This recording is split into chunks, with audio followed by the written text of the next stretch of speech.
ciudad donde la gente aún usa gomina, donde la gente se va a la oficina sin un minuto de más.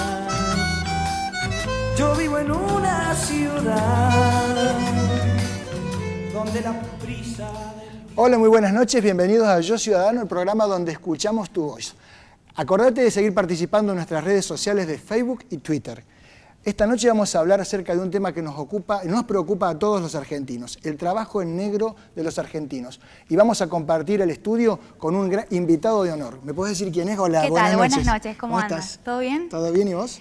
Todo bien, por suerte. Esta noche vamos a hablar, sí, del trabajo en negro, pero también vamos a marcar la diferencia del trabajo en negro al trabajo irregular, es decir, el que es incorrectamente registrado. Y hoy nos acompaña el doctor César Arese, que es especialista en Derecho Laboral y Seguridad Social, es ex camarista laboral y autor de numerosas publicaciones y libros. Sí. Así que en unos minutos estará con nosotros. El doctor César Arese además es profesor universitario, compañero mío de hace muchos años y gran amigo, y un verdadero experto en el tema. Por supuesto también va a estar con nosotros ya alguien que es un amigo e invitado a nuestra casa, el doctor Carlos Rossi, que nos va a acompañar en nuestra entrevista con el doctor César Arese. Nosotros vamos a un informe. Como siempre, el informe. Que estemos preparados para vos, un informe sobre trabajo en negro en Argentina. Vamos, señor director, a nuestro informe, por favor. El trabajo en negro se presenta como un problema estructural de la economía argentina a partir de la década de los 90, dado que hasta ese entonces no había pasado la línea del 30%, lo que resulta que 1 de cada 3 empleados no consigue tener un trabajo formal en nuestro país, imposibilitando el acceso a servicios sociales y descuentos jubilatorios. Durante el 2014, año de fuerte desaceleración de la actividad económica, en la provincia de Córdoba creció el porcentaje de trabajadores del sector privado sin aportes jubilatorios. Según datos publicados por la Dirección de Estadística y Censos Provincial, los asalariados no registrados pasaron de 47,6% a 51% entre 2013 y 2014. Eso significa que durante el 2014 hubo 7.980 trabajadores privados que pasaron a extender la franja del trabajo informal. En total, eran 369.169 empleados en negro. El aumento de la informalidad en el sector privado afectó exclusivamente a mujeres, entre quienes el empleo en negro pasó de 48,2% a 55,9%, mientras que entre los hombres se mantuvo en 47%. Dicho fenómeno tuvo también repercusión en el servicio doméstico, segmento en el que el trabajo no registrado aumentó de 68,6% a 77,8%. La situación nos ubica frente a un flagelo que debe afrontarlo y combatirlo el Estado desde sus distintos ámbitos. Bueno, realmente es un tema grosso, ¿no? Totalmente. Un tema que nos preocupa como argentinos. Nosotros nos vamos a ir un corte y cuando volvamos vamos a estar con el doctor César Arese y con el doctor Rossi compartiendo y hablando sobre trabajo en negro en la Argentina. Vamos a un corte, señor director. Yo vivo en una ciudad. Bueno, bienvenidos al segundo bloque de Yo Ciudadano. Esta noche vamos a hablar sobre el trabajo en negro. Estoy con el doctor César Arese. Buenas noches, doctor. Buenas noches. Y con el doctor Carlos Rossi, un amigo ya de la casa. Vamos a hablar de este tema, un verdadero flagelo, ¿no? en la sociedad argentina, más allá de las estadísticas, ¿no? Tenemos una economía con una parte en negro importante y el trabajo en negro forma parte de eso, ¿no? Para simplificar y hacerlo más accesible en materia estadística, 1 de cada 3 trabajadores está en forma irregular en Argentina. 34,5% de la población económicamente activa está en esta condición. Estadísticas que, si bien se vieron reduciendo durante los últimos 10 años, han encontrado un centro duro, ¿no? Donde existen bolsones de trabajo negro importantes, caso empleado doméstica, construcción, vestido. Sí, ahí parece que está ahí el core, ¿no? De esto. Así es. Y discúlpame, tengo una pregunta. ¿A qué apuntas vos cuando decimos trabajo negro? ¿Cuál es el motivo? ¿Por qué hay tanta gente en negro? Diría que el centro está en la economía, ¿no? Son razones económicas. Para abordar el... ¿No hay nada cultural ahí? Además, pero la cultura viene de la economía muchas veces, ¿no? Los intereses, concretamente. El trabajo en negro debería ser visto desde por lo menos 3 planos. Uno, el ético, el del reconocimiento de derechos. Es decir, un trabajador que está registrado correctamente tiene derechos a la seguridad social, al salario, al convenio colectivo, a condiciones de trabajo, frente a la posibilidad de accidentes, siniestros laborales, una cobertura. Un segundo plano es el legal. La ley indica que todo trabajador en relación de dependencia tiene que estar registrado, totalmente. Y esto es la no ley parcialmente. Exacto, es lo que ha marcado incluso nuestro legislador durante muchísimos años. Hay una ley de regularización del empleo del año 1999, de hace 25 años, un cuarto de siglo, que ha sido ratificada, incluso profundizada por distintos gobiernos, por el anterior, por este. Por lo tanto, hay una política legislativa en dirección, una política de Estado dirigida a regularización de empleo. Y finalmente hay un tema de carácter económico que debe ser subordinado a los dos temas anteriores, que es que efectivamente hay sectores que entienden que el trabajo no registrado significa una ventaja económica, ¿no? Ya sea en cuanto al resultado final de un servicio, de un producto, así como el funcionamiento de la propia economía, y además justifica la existencia de circuitos de registración contable en negro, evasión fiscal, ¿no? Que se corresponde con la evasión. Claro, se corresponde a lo negro con... Cuando uno ve, ¿no? O sea, el mapa del país y lee con preocupación, casi te diría que con tristeza e impotencia, que muchas empresas grandes, algunas se hablan de multinacionales, tercerizan a pequeños talleres. Alameda ha sido uno de los grandes impulsores de estas investigaciones, para fomentar el trabajo en negro, ¿no? O sea, que muchas veces, digamos, no solo está el trabajo en negro en pequeñas escalas, sino desde altos intereses económicos, tratando de fomentar eso con el objetivo, seguramente, como decías vos, de abaratar el costo. No sé si vos lo has visto en tu experiencia como camarista. Es un fenómeno mundial, el de la externalización, la desagregación de las empresas, la fragmentación, la externalización, que tienen fundamentos de carácter técnicos y económicos. La especialización en materia productiva, por ejemplo, la creación de una línea de montaje que se nutre de distintas empresas que conforman un producto final. Es una cuestión de racionalización productiva, por un lado. Pero por otro lado también tiene, volvemos a lo anterior, una razón de costos. En la medida que una empresa, gran empresa, externaliza, fragmenta, disocia determinadas áreas productivas o de servicios hacia empresas que tienen un nivel de irregularidad registral o de bajo nivel de solvencia económica, está reduciendo costos. Bien, naturalmente que esto ha llevado en el ámbito del derecho, al menos a la persecución de la solidaridad de la empresa principal con la subsidiaria, la fragmentaria, la externalizada. Son solidariamente responsables por esta conducta.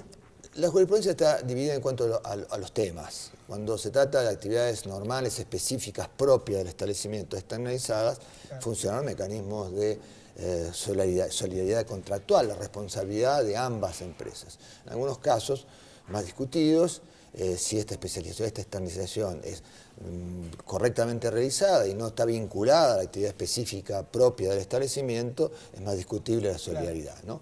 Ahora, en cualquier caso, en ambos casos, lo que no es admisible es que se utilice como un mecanismo para rebajar costos sobre la base de la irregularidad registral, del sometimiento, del sumergimiento de trabajadores más allá de una ley. Tomo un poco sus palabras, ¿no? De que esto es como un fenómeno mundial, porque se ha visto que muchas empresas multinacionales se han instalado en el sudeste asiático o en China. Un poco también con esa idea, me parece, ¿no? Una vez, un ejemplo, a ver, interpretando lo que dice Eduardo. Yo voy a una fábrica de balones de fútbol, vos que has sido periodista deportivo y todos amamos el fútbol, en Belleville. Sabemos que Belleville es un poco la capital nacional de la pelota de fútbol. Inclusive fueron los inventores del cosido a tiento, ¿no? Del fútbol. Y en su momento ellos estaban a punto de quebrar por el ingreso de pelotas pakistaní que venían desde el exterior y que habían logrado un muy bajo costo porque estaban trabajando chicos de 7, 8, 10 años. Es decir, un poco lo que dice la globalización, cómo llevó muchas veces a que esta explotación infantil después se traduce en un elemento de competición que impacta directamente en la industria nacional argentina, ¿no? Así es, son intereses de costos, de racionalización de productos, y no se puede desconocer esta situación. Es una realidad instalada en el mundo y en Argentina. Lo que se produce acá a determinado costo, en otros países se produce a un costo inferior, por escalas de producción, pero también por la existencia de zonas francas laborales.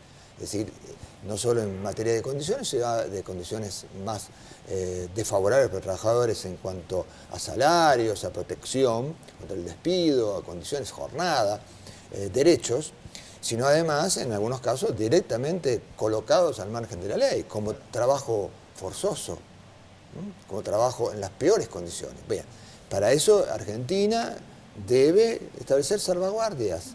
Un producto que es etiquetado como elaborado sobre la base de mano de obra forzosa o con mano de obra irregular o mano de obra... digamos, donde se conoce que esto sucede, debería haber alguna... Tiene prohibición para ingresar ese producto. Etiquetado social.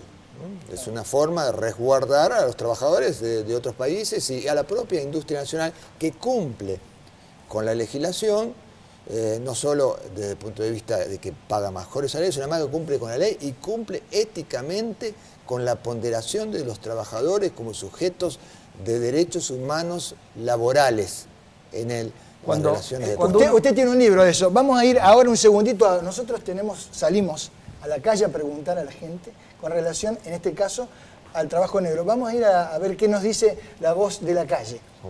Vamos, señor director. Yo vivo en una ciudad.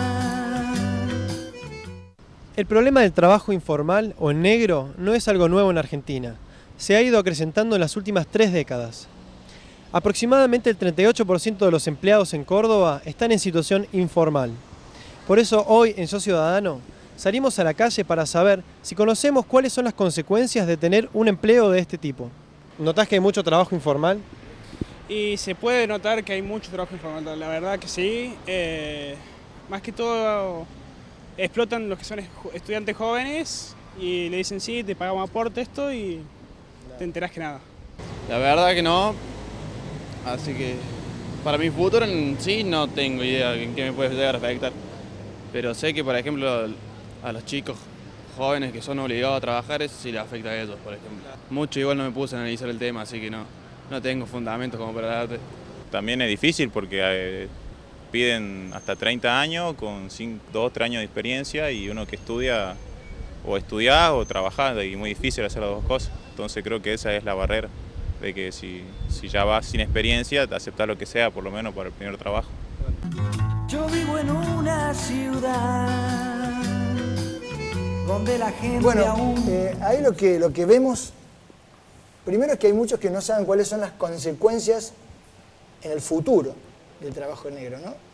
En el presente y en el futuro. En el presente, porque un trabajador no registrado, total o parcialmente, tiene recortados sus derechos, acceso a la seguridad social, en caso de enfermedad, no tiene obra social, en caso de accidente de trabajo, no tiene cobertura de una aseguradora de riesgo de trabajo. No tiene acceso al crédito. No tiene acceso al crédito, naturalmente, no puede ir al plan 12 cuotas, 18 cuotas, porque no tiene cómo documentarlo.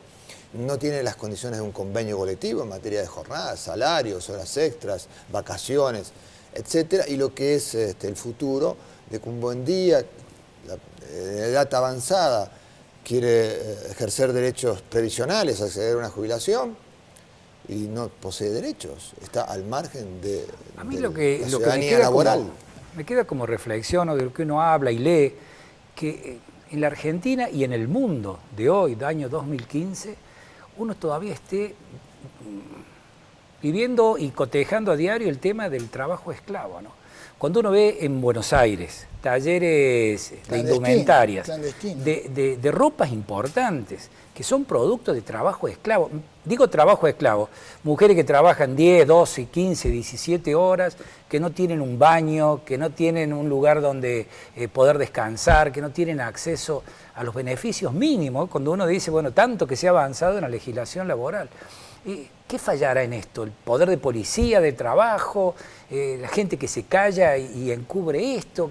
Vos que has estado tantos años ahí de cara con los casos, ¿no? En las cámaras laborales. Todos esos factores en forma conjunta. Primero es, reitero, problema de costos, pero en segundo término, falta de controles.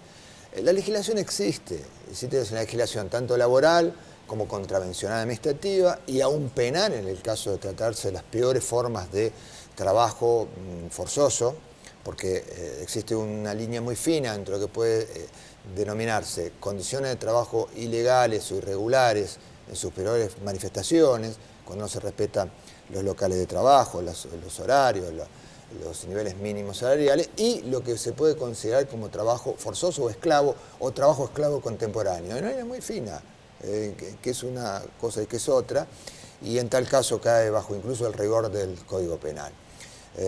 Si me gustaría explicar brevemente que existe una legislación que tiende a regularizar el empleo, mecanismos disuasivos, mecanismos de verificación, de control, para que los empleadores ingresen al ámbito de la registración laboral. Para traer a gente que está, digamos, no solamente a los trabajadores, sino a los empresarios que están en negro, traerlos, digamos, a un régimen formal, ¿no es cierto? Así es, los pequeños empresarios tienen en este momento una legislación especial, que desde hace 5 años, que incentiva la regularización con un tratamiento diferenciado en materia de cargas, que por supuesto no son pocas, pero existe un tratamiento diferencial, de tal manera que se facilita el ingreso. Concretamente, en el caso de las empleadas domésticas, cuyo índice efectivamente es en enorme, materia ¿no? Sigue de siendo irregularidad registral se invierte. Si una de cada 3 está registrada. está registrada,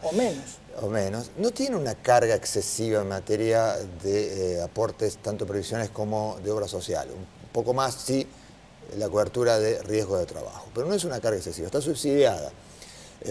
Sin embargo, tenemos un problema cultural, un problema tal vez de verificación. Es difícil verificar en un ámbito doméstico, pero progresivamente deberíamos establecer campañas, nuevos incentivos para que se regularice a los trabajadores, porque el resultado final es que gana la sociedad en derechos. Claro. Una persona registrada es alguien que accede, desde el punto de vista económico, accede al consumo, a la educación, a los servicios básicos, a la vivienda. Es un hombre económico, digamos. Ahora, ciudadano. Sí, un ciudadano, sí, pero lo que le quería, discúlpame, viste que siempre se habla acerca del costo laboral argentino, se habló en su momento, y se hicieron todas esas leyes de desregulación laboral, digamos, de flexibilización, atacando lo que se denominaba el costo argentino laboral. ¿Eso dio resultado verdaderamente? ¿Fue tan así? ¿Es tan así? El laboratorio... Capaz que tenemos ahí mitos, ¿no? El fabuloso laboratorio socioeconómico que es Argentina ensayó esa salida, ¿no? En los años 90 coincidió la implementación de un menú de contratos desregulados, por un lado, y la flexibilización laboral, con los mayores índices de irregularidad registrada. Se llegó casi a bordear el 50%. Se tomaron de una normativa para abusar más de los derechos de los trabajadores, que siempre es más débil, ¿no? Y en esta época, en estos últimos 10 años, ha habido crecimiento en derechos, en la legislación, en la protección, es un dato real, y no ha habido incrementos significativos del trabajo negro, sino por el contrario, un descenso sostenido del trabajo irregular. Pero reitero, ahí ya hemos llegado a un punto en que si bien estamos mejor que los países del continente, del subcontinente, al menos de Sudamérica, salvo Chile y Uruguay, nosotros tenemos índices de regularidad, de regularización registral superiores al resto del continente, incluido Brasil, Perú, etcétera, etcétera. Se está conformando un nuevo congreso a partir del día 10 de diciembre. Ayer veía recibiendo los diplomas de diputados, de senadores por Córdoba y obviamente el Congreso de la Nación. En tu experiencia como camarista, después de tantos años, he estado más de 10 años en las cámaras laborales de Córdoba, ¿qué herramienta crees vos que le pudiera hacer falta al Estado, a la justicia, para realmente terminar con casos que son despreciables, ¿no? Como el que estábamos hablando precisamente de la explotación laboral, del trabajo negro, del trabajo infantil, de las mujeres? ¿Alguna reflexión? Frente a las 3 patologías básicas que se verifican en el ámbito de la registración o de la irregularidad registral está el trabajo totalmente negro, el parcialmente negro, por ejemplo, una registración falsa, no auténtica, por ejemplo, de ingreso postdatado. Y además las remuneraciones liquidadas en negro, aun cuando esté regularizado el trabajo. Bien, frente a esta situación de irregularidad registral, hay mecanismos muy severos. La Ley Nacional de Empleo establece multas y sanciones, indemnizaciones severísimas. Para un ejemplo, así, a ojo buen cubero, un trabajo en negro de 1 año puede significar una demanda, un reclamo de un trabajador de hasta $1 millón. Son reclamos millonarios. Esto está bien. La falencia existe en la regularización en cuanto a la inspección de trabajo, a la educación, controles. Nosotros tenemos una policía, una inspección de trabajo nacional, una inspección de trabajo provincial, en las distintas provincias tenemos, pero no existe una coordinación nacional severa, con buenos medios, con sistemas informáticos de entrecruzamiento que lleven a detectar el trabajo irregular y el trabajo, de paso, el trabajo la evasión impositiva, que están relacionados, decíamos, por un lado. Y finalmente una educación, una campaña severa con participación ciudadana, sindical, de empresarios, para arribar a un trabajo, podríamos decir, totalmente irregularidad cero. La irregularidad cero no existe ni en países europeos. Claro, no. Aclaremos. Hay inmigración España ilegal. Tiene un 20% de irregularidad registral. Claro. Italia en el sur se parece a nosotros, en el norte menos. Claro. Digamos, está relacionado, reitero, también con la evasión impositiva. Pero bueno, apuntar a penetrar en estos ya sectores más resistentes a la irregularidad registral, desde el punto de vista inductivo, educativo, persuasión, publicidad, etcétera, pero también, lamentablemente, con la sanción económica y aún la sanción de tipo penal, contravencional y penal. ¿Por qué no? Porque donde hay un trabajador en negro hay también evasión impositiva, hay desconocimiento de derechos, hay desconocimiento de condiciones de trabajo, algo muy severo desde el punto de vista contravencional y penal. Además de lo legal, en el próximo bloque vamos a hablar de lo moral. ¿Cómo no? Así que vamos a un corte y ya volvemos Te tengo una con este tema.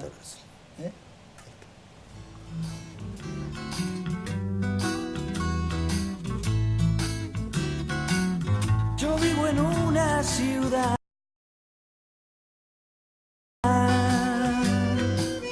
donde la gente aún... Bueno, estamos acá en el tercer bloque de Yo Ciudadano hablando sobre el trabajo en negro con el doctor César Arese. Ya estamos cerrando y con el doctor Carlos Rossi.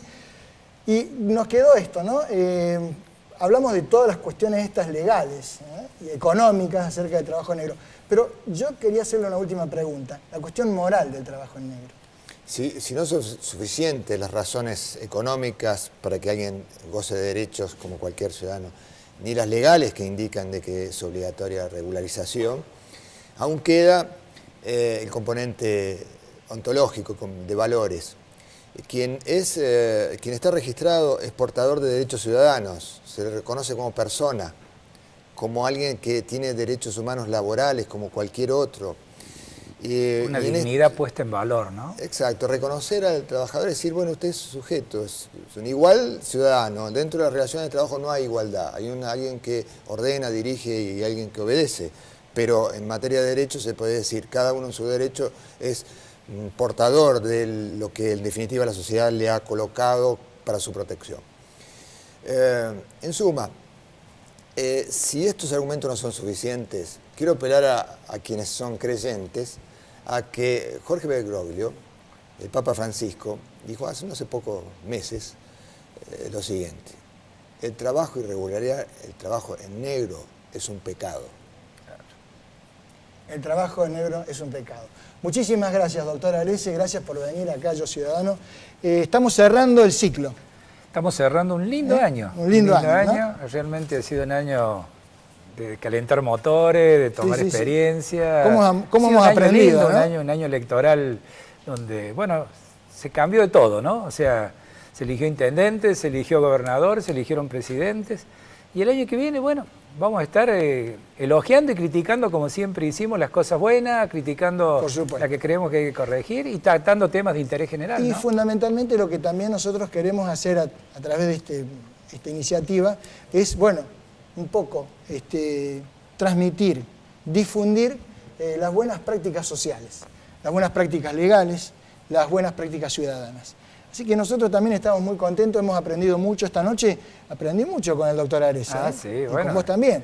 Así que No había forma de hacer derecho laboral si uno a Areza no lo tenías como No, por contraparte supuesto. y después como camarista. No, por Así que, supuesto, bueno, por supuesto. Y siempre con Una un persona respeto de reconocida. toda el cuerpo colegiado de abogados muy importante. Persona y profesional reconocido y docente reconocido. Y queríamos Así que- agradecer también, dijimos contigo, el tema del canal, ¿no? La Sí, por oportunidad supuesto. que nos ha dado.